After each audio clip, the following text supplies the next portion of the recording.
Hola, buenos días. Bienvenidos a un nuevo diálogo del Futuro Llama. El día de hoy estaremos hablando de un tema que cobró mucha relevancia durante el último año y se trata sobre la salud mental durante la pandemia.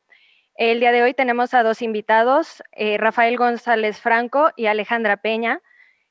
Para comenzar, si nos pudieran comentar brevemente cómo su experiencia y su trayectoria los lleva a reflexionar sobre este tema. Rafael, por favor. Bien, bien, Frida, muchas gracias. Muy buenas a todos el auditorio. Bueno, pues efectivamente, yo soy Rafael González Franco, me da mucho gusto tener la oportunidad de estar en este espacio. Yo soy psicólogo social y tengo un doctorado en filosofía de la educación. En realidad mi formación ha sido una formación, yo diría, interdisciplinaria y a lo que me he dedicado en prácticamente toda mi vida profesional se podría reducir a un trabajo de acompañamiento de la gestión del cambio organizacional, comunitario, en donde pues todos los temas que atraviesan nuestro ser social, nuestra dimensión de convivencia con las otras y con los otros, ha sido un asunto de mi interés y un asunto de mi trabajo, alrededor de los desafíos de construir comunidades de convivencia, espacios de paz, de posibilidades, de procesos que nos den a todas y a todos la posibilidad de una vida plena, feliz, en armonía con el medio ambiente que nos rodea y construyendo un futuro que sea el futuro que merecen las futuras generaciones. Entonces, en esto tan amplio y tan general, mi trabajo ha estado siempre atravesado por elementos de salud ambiental, de salud mental y cada vez últimamente de salud espiritual. No ligada a cuestiones religiosas, sino a cuestiones de entendernos como seres racionales con el enorme privilegio y la enorme responsabilidad de cuidar esta casa nuestra, no solo de los humanos, sino de todas las especies. Entonces, bueno, desde ahí es que está mi interés por la salud mental como un factor fundamental sobre el que se juega la posibilidad de una vida plena y feliz para los individuos y para las comunidades. Entonces, brevemente es lo que les podría decir.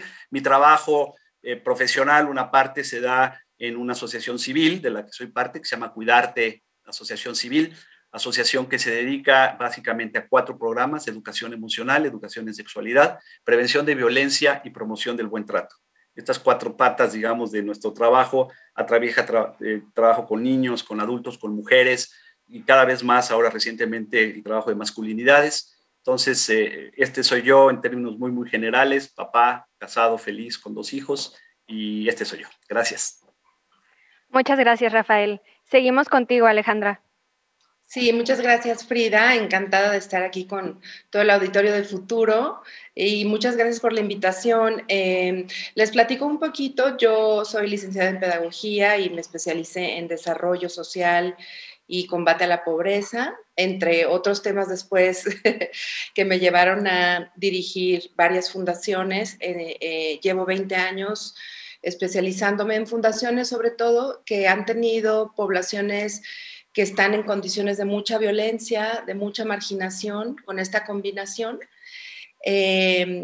Y pues a través de diferentes herramientas educativas, emocionales, creativas, de diseño y de muchas otras estrategias, tanto sistémicas, incorporando a las familias de los niños y niñas que atendemos o que hemos atendido durante tantos años y tantas fundaciones que se encargan de esto, pues hemos llegado a la conclusión que realmente el tema de salud mental es indispensable para el combate a la violencia, para el tema de paz, de cultura de paz, para el tema de resiliencia, para el tema de la plenitud, la felicidad y un montón de temas que se pueden desprender de este núcleo y de esta postura tan importante, ¿no? Hemos tenido la fortuna inclusive de tener alianza con Cuidarte. Actualmente estoy dirigiendo una organización que se llama Social Design, en donde nos enfocamos a trabajar con niños y niñas a partir de crear nuevas soluciones y nuevas propuestas de solución a la Agenda 2030 y hacer incidencia también en políticas públicas. Entonces, bueno, la verdad es que el interés por este tema es muy grande porque me parece que este tema es muy relevante como una pieza estructural medular para el combate de otras problemáticas sociales, ¿no? Entonces, pues yo estoy muy feliz de que me hayan invitado y poderles compartir mi experiencia, ¿no? De lo que he visto, de lo que he hecho a lo largo de estos 25 años ya de trabajo con poblaciones de muy escasos recursos y de mucha marginación, muy golpeada las poblaciones y cómo podemos darle la vuelta a esto, ¿no? Muy bien, muy interesante. Vamos a explorar eso que dices más adelante. Para comenzar con nuestro diálogo, quería preguntarles, ¿cómo podemos entender los problemas de salud mental como un problema de salud pública? Alejandra, Pues, si quieres comenzar. Gracias. Bueno, una pregunta muy interesante me hace reflexionar acerca de qué entendemos por salud y qué entendemos por las consecuencias de no tener esa salud mental, ¿no? Es decir, ¿cuáles son las consecuencias de no tener salud mental en torno a la parte neurológica, en torno a la parte conductual, en torno a la parte social, en torno como el impacto que tiene el carecer de esta salud mental para poder entender por qué es importante tenerla, cómo adquirirla, cómo mantenerla y en este caso cómo se genera esta ruptura en cuanto a diferentes estrategias de violencia que hay, ¿no? Entonces, yo preparé una pequeñísima presentación nada más para mostrar lo que pasa en el cerebro a nivel neurológico, las consecuencias que tienen a raíz de una investigación muy importante que se ha hecho a nivel internacional, que no es una investigación nueva, pero que ha traído consecuencias relevantes e importantes para entender lo que es la violencia como tal, la falta de salud mental y entonces poderla disminuir y atacar y contrarrestar, ¿no? Entonces, no sé si pueda yo presentar algo muy breve para compartir. Les comparto, en este caso, por ejemplo, se hizo este estudio. Antes que nada, pues la OMS define la violencia, ¿no? Como el uso intencional de la fuerza del poder físico, ¿no? Y como una amenaza contra uno mismo, otra persona, un grupo, una comunidad que cause o tenga muchas probabilidades de causar lesiones, muerte, daños psicológicos, trastornos y desarrollos del desarrollo o privaciones. Esto lo vemos porque estoy viendo la contraparte para poder entender y entrar al tema de la importancia de lo que es la salud mental, ¿no? Entonces, este estudio se los comparto, es un estudio súper interesante que hizo la Fundación Tavistock en Inglaterra. Es un Adverse Childhood Experience Study y la fuente es el Instituto Juconi.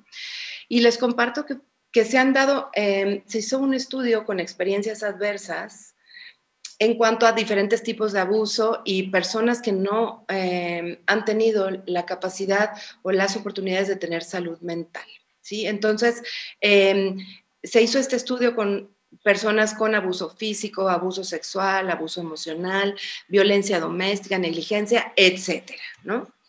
Y entonces, este estudio se vio que los resultados entre niños de 6 y 12 años sin intervención, pues evidentemente tenían consecuencias como problemas de aprendizaje, problemas de conducta, uso ilícito de drogas, intentos de suicidio, depresión, entre otros. También se vio que en adolescentes que no tuvieron la intervención adecuada en temas de salud mental, pues empezó el tema de iniciación temprana a fumar, uso de drogas ilícitas, iniciación temprana a la actividad sexual, embarazos adolescentes y también intentos de suicidio, un tema clave que se ha incrementado durante la pandemia. Y finalmente, un adulto sin intervención, pues tiene todas las consecuencias físicas, ¿no? Como enfermedades del corazón, del hígado, tabaquismo, alcoholismo, depresión, entre muchos otros. Y esto es a donde quería yo llegar. En este caso, el trauma que vemos en algunos temas de violencia,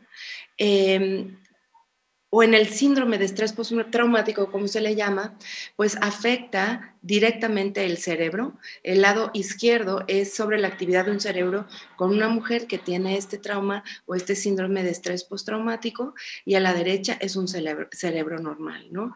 ¿Y esto qué consecuencias trae? Pues vemos cómo directamente el trauma está afectando el cerebro funcionalmente, ¿no? Y vemos la comparación entre cerebros sanos y cerebros que han estado bajo un estrés muy, muy grande, con carencia de lo que es una salud mental y lo que es el estrés tóxico también, ¿no? Entonces, bueno, básicamente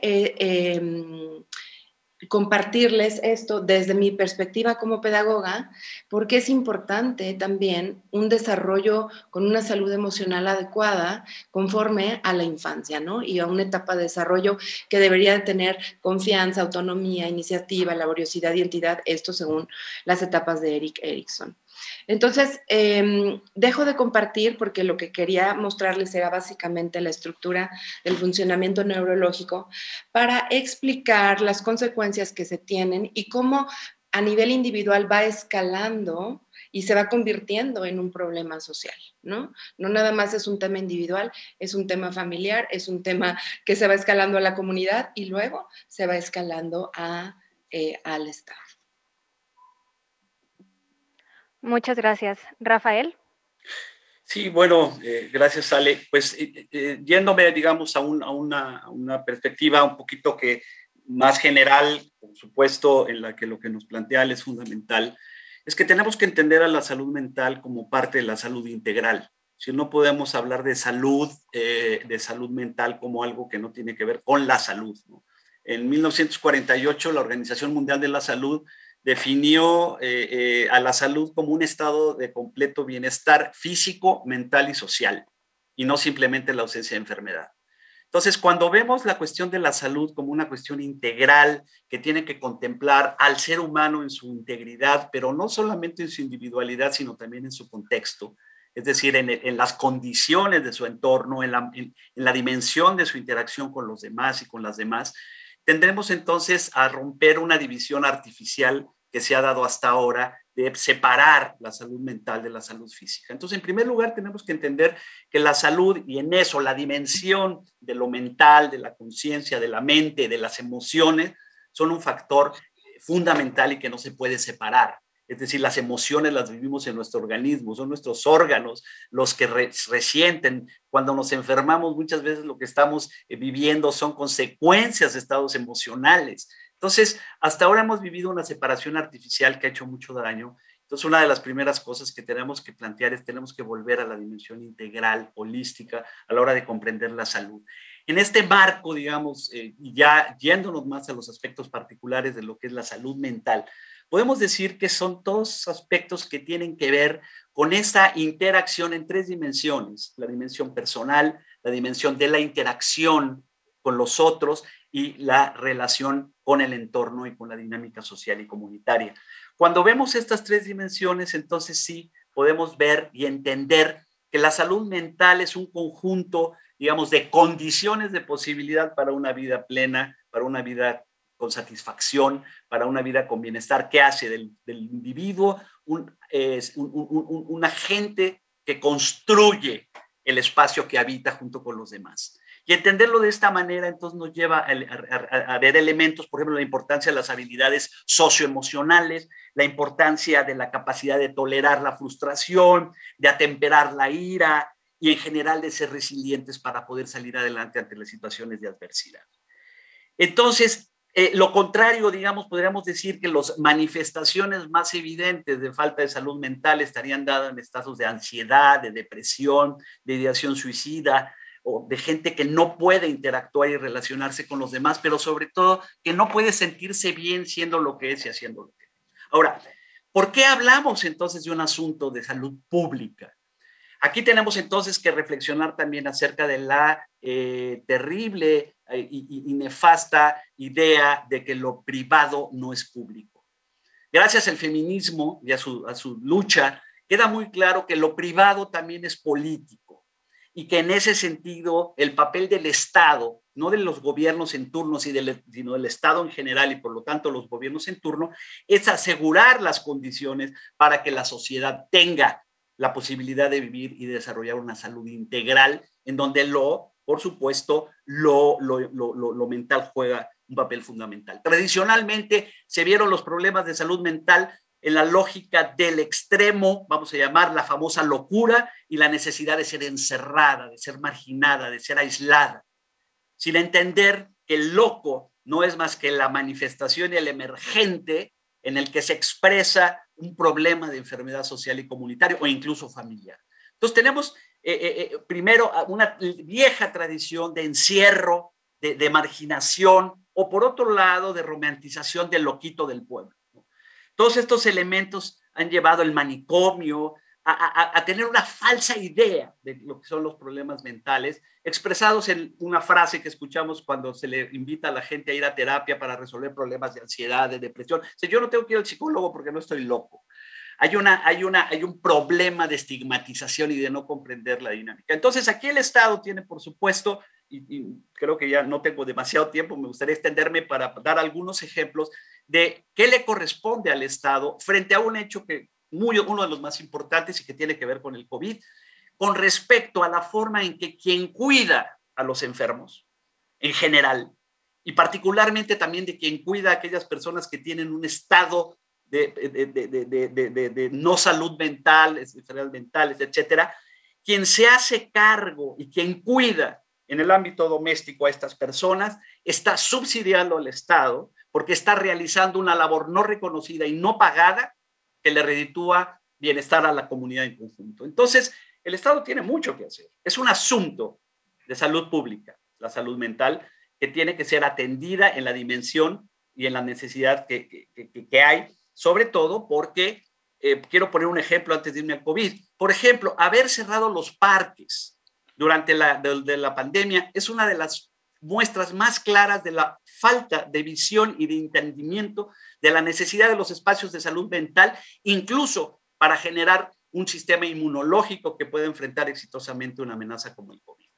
Pero entonces, esta idea del confinamiento, de la falta del entendimiento de la dimensión pública de la salud, nos está generando muchísimos problemas y a eso puedo volver después cuando atendamos particularmente el caso específico de las consecuencias de la pandemia en nuestra salud mental. Gracias.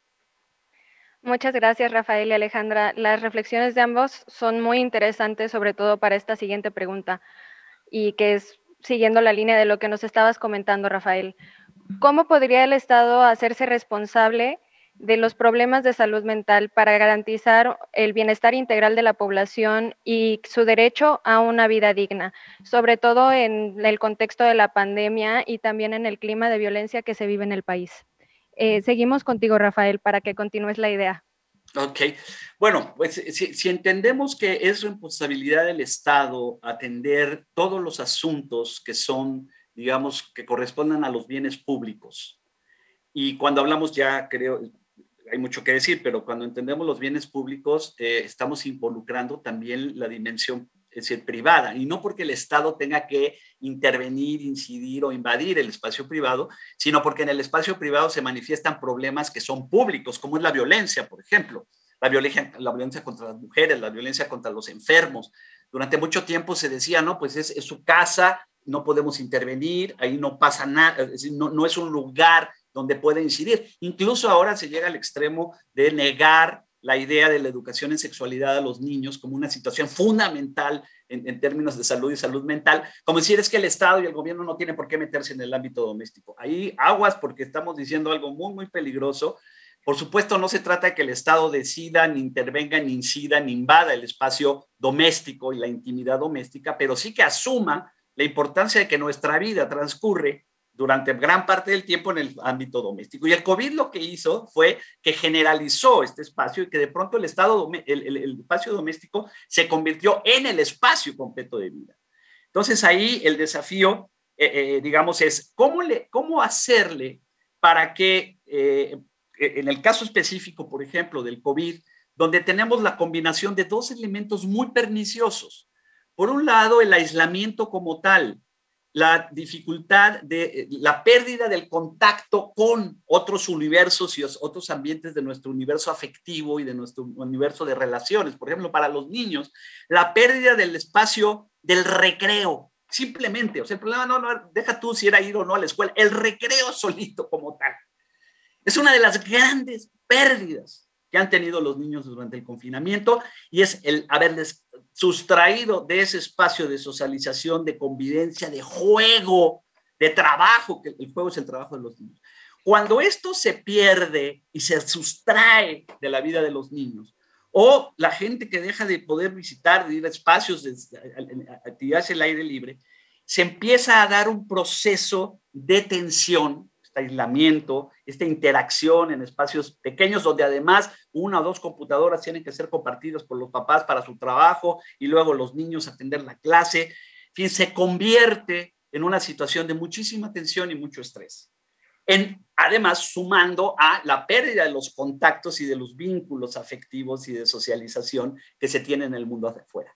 Súmale a eso todo el bombardeo de información y la preocupación y la amenaza de la pandemia y cuándo, y ahora sí ya se va a quitar y no se va, pero no se quita y sigue un año en esta situación, donde además el factor de incertidumbre, el factor de qué va a pasar, ¿no? Empieza a generar estados muy, muy, muy intensos de estrés y desafortunadamente empiezan, y es claro que se dan desde el principio, el crecimiento de situaciones de violencia intrafamiliar. Porque aquel hombre que ya era violento, golpeando a su mujer o haciendo violencia psicológica contra la mujer, en ese espacio de estrés, que ni siquiera puede salir a dar la vuelta, a tomar la cerveza con los amigos o lo que sea, empieza a ser como la justificación y empieza a convertirse cada hogar, cada espacio en una situación de muchísima tensión y de afectación muy seria para los niños, entre otros. Entonces, el desafío es grande, no quiere decir que no deba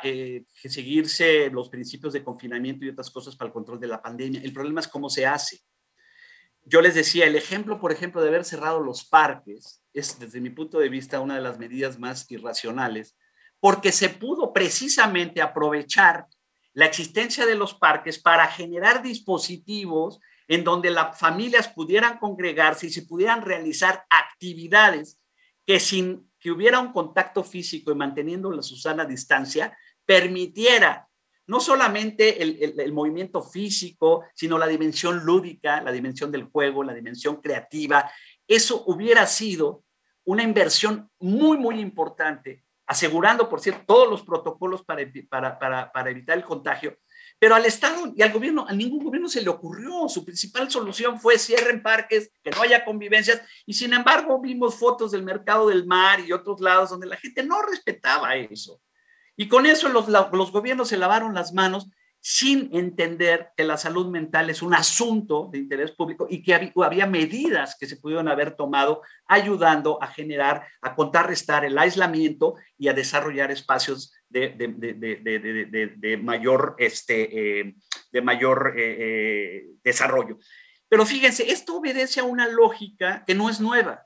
Por ejemplo, hace algunos años aquí en Jalisco, cuando se empezaron a detectar y a hacer visibles casos de bullying, en lugar de entender que el bullying es un problema que tiene que ser atendido desde la perspectiva de la prevención, a los funcionarios lo que se les ocurrió que había que establecer sistemas de mochila segura, que había que checarle las mochilas a los chicos para que no trajeran armas ni nada y poner cámaras para vigilarlos, ¿no? Este principio que ya Foucault nos advertía de vigilar y castigar, en lugar de desarrollar estrategias de prevención, de desarrollo de habilidades socioemocionales en los niños y de prevención de violencia y de respuesta ante las situaciones de violencia. El Estado prefiere invertir en cámaras que duraron un mes, que se echaron a perder, que alguien se embolsó el negocio y no se atendió de manera integral. Entonces, son patrones que se repiten, no es nuevo. esta falta y esta indiferencia ante la problemática de la dimensión de salud mental, con consecuencias gravísimas, porque estos señores no se dan cuenta de que invertir en salud mental es una de las mejores inversiones que puede hacer un gobierno, porque eso te va a preparar a situaciones ciudadanos de gente plena, comprometida, trabajadora, responsable, construyendo comunidad y no generando problemas sociales de delincuencia, embarazo adolescente, otros muchos problemas. Entonces, el gran desafío a mí me parece es tomarse en serio el desarrollar las escuelas, en los espacios de aprendizaje comunitarios e institucionales, el desarrollo de habilidades socioemocionales, y esto no se hace sin educación emocional. Necesitamos estrategias de alto alcance de educación emocional, pero también necesitamos formar promotores de salud mental, gente que haga este trabajo y que acompañe todos estos procesos. Y finalmente, reconociendo la carga tan pesada que tienen en el ámbito doméstico, sobre todo las mujeres, al atender y hacerse cargo de las personas que sufren limitaciones o problemas de ciertas discapacidades, entre las mentales. El Estado tiene que ayudar a estos procesos y no cargarle la mano a la gente que en la dimensión del cuidado lo que está haciendo es subvencionar a la economía en general, porque es un trabajo no reconocido, es un trabajo no pagado, pero que está generando las condiciones para que quien produce y quien hace mover la economía lo haga. Es una externalidad el cuidado que no está siendo incorporado en los costos reales que tiene en la sociedad el cuidado de la gente que necesita de la ayuda de otros. Entonces, el enfoque tiene que romper esta idea de aislamiento, esta idea de separación entre salud mental y salud física, entender que lo privado es político y que hay una responsabilidad del Estado atender esta dimensión y generar formas creativas, que no es que cuesten tanto trabajo, lo único que necesitan es mayor disposición, mayor voluntad, que no se ven los resultados, que no se ven las cámaras, que no se ve lo estrepitoso de una estrategia de poner a los niños en la fila y la foto, checándole que la mochila no traiga algo que pueda hacer daño, es entender la integralidad con la que se tienen que abordar estos problemas, ¿no? Hay mucho que decir al respecto, pero bueno, tampoco quiero abusar del tiempo. Gracias. Muchas gracias, Rafael. Alejandra, tú que parece que estás interesada en temas de violencia, ¿cuál sería tu opinión en este caso? Bueno, concuerdo totalmente con todas las aportaciones de Rafa. Sin duda, mi esquema es más invitar a ver un enfoque en derechos, ¿no? ¿Dónde están los derechos de los niños, niñas y adolescentes? ¿Cuáles se están violentando? ¿Cuáles no se están garantizando? Y cómo el Estado tiene la responsabilidad total de garantizar los derechos a la educación, al aprendizaje, a una vida libre de violencia, al juego, ¿no? A la identidad, y parecería que durante la pandemia todos esos derechos se están violentando, ¿no? Y se están violentando por el mismo Estado. ¿Por qué? Porque no se están garantizando, porque se están abandonando, porque en aras de vías de salud física o que no se vayan a enfermar los niños, niñas y adolescentes, entonces tendrían que estar aislados, ¿no? ¿Y dónde está todo el tema inclusive de la vacunación, en donde deberían de estar los primeros también en la fila para que se garantice en dado caso ese término de salud? Entonces, volviendo al tema de la importancia de lo público y lo privado se junta, por supuesto que sí, en el sentido de que se ve que hay una carencia de un enfoque en derechos que no se ha entendido o no se ha terminado de comprender por qué se debe de garantizar por el Estado que los niños y niñas puedan ir a la escuela, puedan aprender, puedan jugar, independientemente de todas estas condiciones. Me parece que han dejado en manos de las mujeres o de los cuidadores, en este caso, sea quien sea, toda la responsabilidad. Y fíjate, dentro de las familias y dentro de los cuidadores, ¿qué está pasando? Hay un tema de se vuelven los educadores, se vuelven los trabajadores, hay un tema de digitalización, si hay o conectividad o no, si podemos conectarnos o no, si podemos socializar o no, todo el tema de desarrollo económico, trabajo doméstico y hasta la toma de espacios públicos son temas que se están convergen todos en una misma familia. Entonces, este es un tema totalmente público que tendría que entrar al quite con diferentes estrategias, ¿no? Eso por un lado. Por el otro lado, sabemos y tenemos estadísticas, como empecé al inicio, hay evidencia de que cuando hay hacinamiento, cuando no hay espacios de salud mental recreativos, cuando no hay juego, cuando no hay educación emocional y temas de prevención emocionales, evidentemente empieza a surgir una violencia intrafamiliar y empieza a surgir mucha más violencia social, ¿no? Que se dispara a la sociedad. Entonces, estamos viendo un aumento terrible de rezago educativo, de niños que empiezan a empezar a irse a la calle para trabajar. Estamos viendo condiciones de aumentos de suicidios. Estamos viendo condiciones de una disparidad total en el tema de equidad de género, ¿no? Entonces, todo esto se está acumulando por la pandemia o se está visibilizando de una manera mucho más estrepitosa y se está acelerando. Si no entramos con temas de incidencia y políticas públicas adecuadas, como dice Rafa, que prevengan temas de salud emocional, que prevengan temas que hagan... que tengan atención a la población y que además empiece a haber redes comunitarias en temas positivos, pues evidentemente la violencia va a seguir disparándose, ¿no? Es una consecuencia evidente. Y eso tiene que ver totalmente con las políticas públicas y con una falta de entendimiento de los derechos humanos y de los derechos de los niños, niñas y adolescentes en este país o en esta ciudad. Muchas gracias, Alejandra.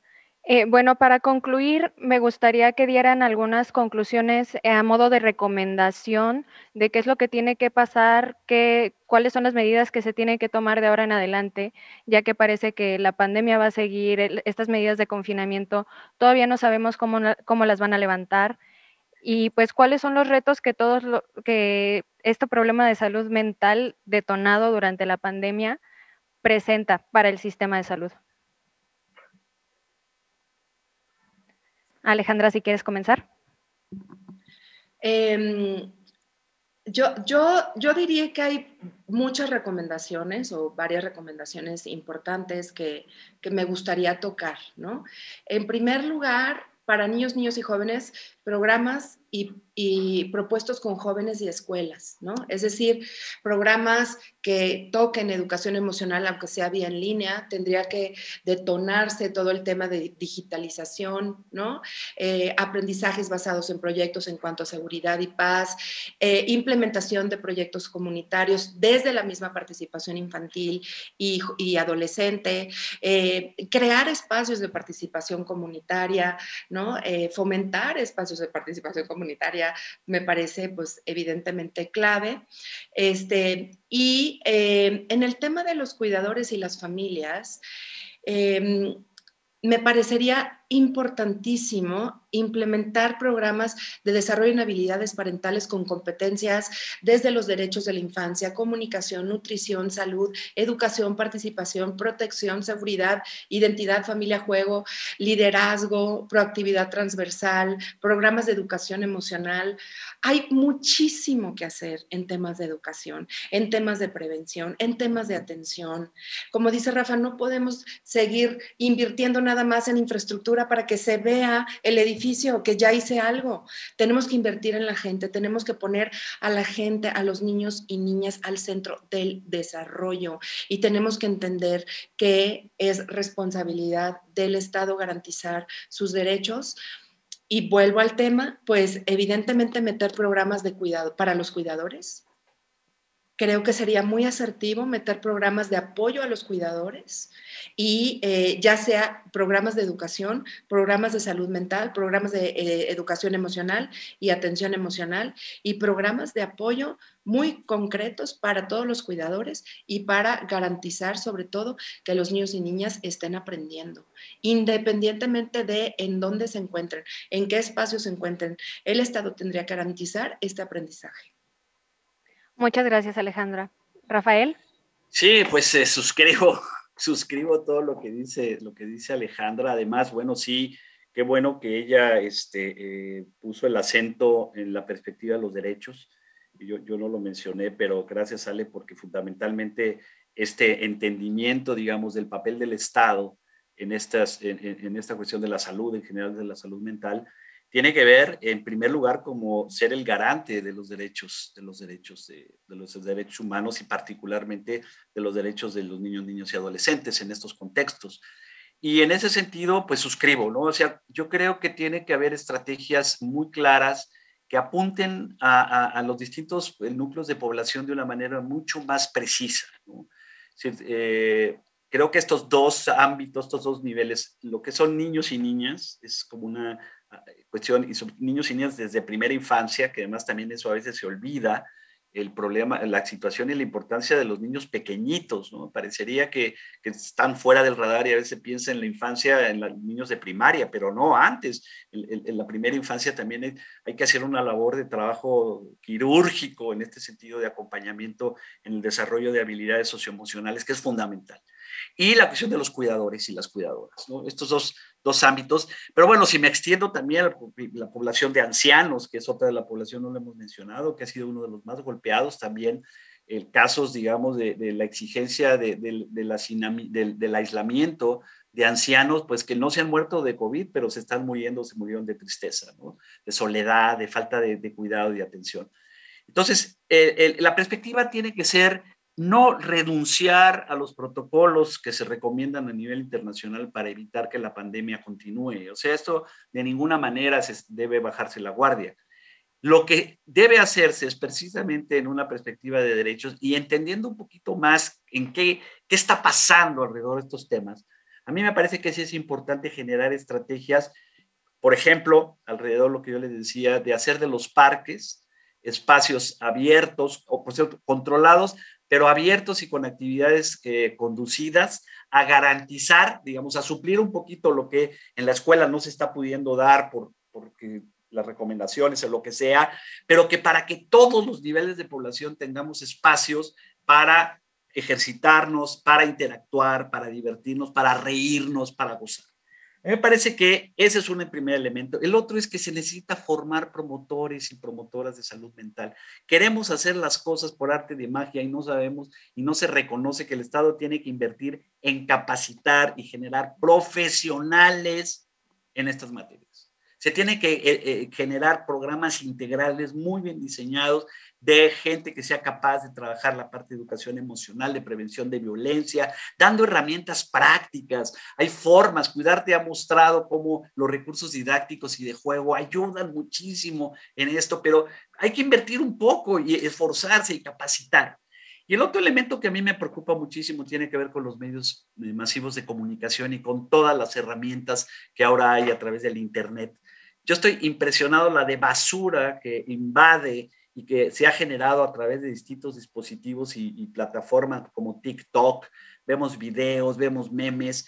Es decir, estamos invadidos todo el tiempo y hay una distracción, una especie de entretenimiento alrededor de todo esto y el Estado no está aprovechando estas herramientas. El gobierno no está aprovechando la capacidad, digamos, de penetración que tienen estas herramientas para de manera creativa. Es muy difícil competir con las cosas que generan risa fácil y demás, pero que al final de cuentas no sirven de nada. Claro que se requieren. Y hay profesionales, hay gente con muchísima capacidad que estaría dispuesta a desarrollar su talento para generar mensajes, para generar contenidos que ayuden en este sentido de reforzar habilidades socioemocionales, a gestionar todo el estrés que se está viviendo. O sea, a nivel de comunicación pública hay un gran reto. Yo diría que ahí también hay mucho trabajo que hacer, que no se ha explorado suficientemente y que sin eso le estamos perdiendo le estamos perdiendo la batalla